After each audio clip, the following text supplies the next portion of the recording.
AE Nookaraju కుటుంబం ఆత్మహత్యకారమైన సాదిక్ ఖాన్ ను వారం పాటు విచారించేందుకు ఇవాళ కోర్టులో కస్టడీ పిటిషన్ వేయనున్నారు సర్పవరం పోలీసులు. సాదిక్ ను నిన్న మ్యాజిస్ట్రేట్ ముందు హాజరుపరిచారు.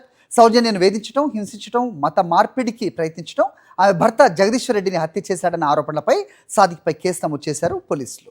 ఇదే అంశంపై అప్డేట్స్ మా కరెస్పాండెంట్ రాజు అందిస్తారు. రాజు, ఎక్కడున్నారు ప్రస్తుతం మీరు? సో ఇవాళ పోలీసులు, సర్పవరం పోలీసులు సాదిక్ ను కస్టడీకి కోరుతున్నట్టుగా కూడా అప్డేట్ చూస్తున్నాం. ఏంటి మీ దగ్గర ఇన్పుట్స్?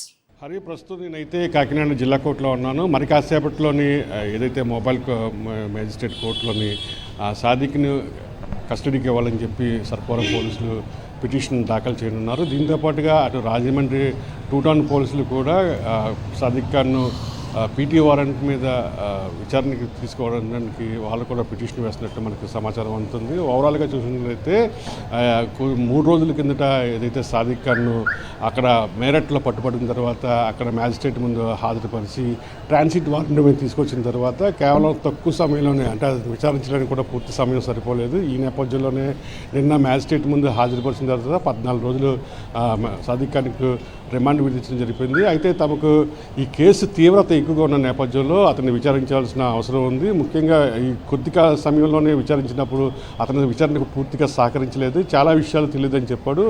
మా దగ్గర ఉన్నటువంటి కొన్ని టెక్నికల్ ఎవిడెన్స్తో పాటుగా కొన్ని ఇతర ఆధారాలతో పాటు సాదిక్ ఖాన్ని పూర్తి స్థాయిలో విచారించాలి, కనీసం 6 రోజులు సమయం ఇవ్వాలని చెప్పి ఇవాళ సర్పవరం పోలీసులు పిటిషన్ దాఖలు చేస్తున్నారు కస్టడీకి సంబంధించి.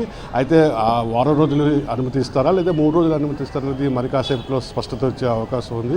ఓవరాల్గా చూసినట్లయితే సాదిక్ ఖాన్ సౌజన్యను అనేక రకాలుగా చిత్రహింసలకు గురి చేశాడు. భర్త మరణం జగదీశ్వర్ రెడ్డిని కూడా హత్య చేశాడన్న ఆరోపణల మీద పూర్తి స్థాయిలో దర్యాప్తు అయితే కొనసాగుతుంది. ముఖ్యంగా జగదీశ్వర్ రెడ్డి హత్య చేసినప్పుడు అతను పాయిజన్ వినియోగించినట్లు పోలీసులు కనుగొన్నారు. అయితే ఆ పాయిజన్ అనేది సైనైడ్గా కూడా వాడారని చెప్పి కూడా అనుమానం వస్తున్న నేపథ్యంలో ఆ కోణంలో కూడా పూర్తి స్థాయిలో దర్యాప్తు చేస్తున్నారు. దీని మీద ప్రధానంగా అంటే అటు సౌజన్యాన్ని హింసించి మతం మారాలని చెప్పి వేధించడం, సౌజన్య కుమారుడు తండ్రి నూకరాజుని కూడా చంపేస్తారని బెదిరించడంతో ఆ కోణంలో కూడా దర్యాప్తు చేస్తున్నారు. దీంతో పాటుగా జగదీశ్వర్ రెడ్డి హత్య కోణంలో కూడా పూర్తి స్థాయిగా సాదిక్ని విచారించాల్సిన అవసరం ఉంది.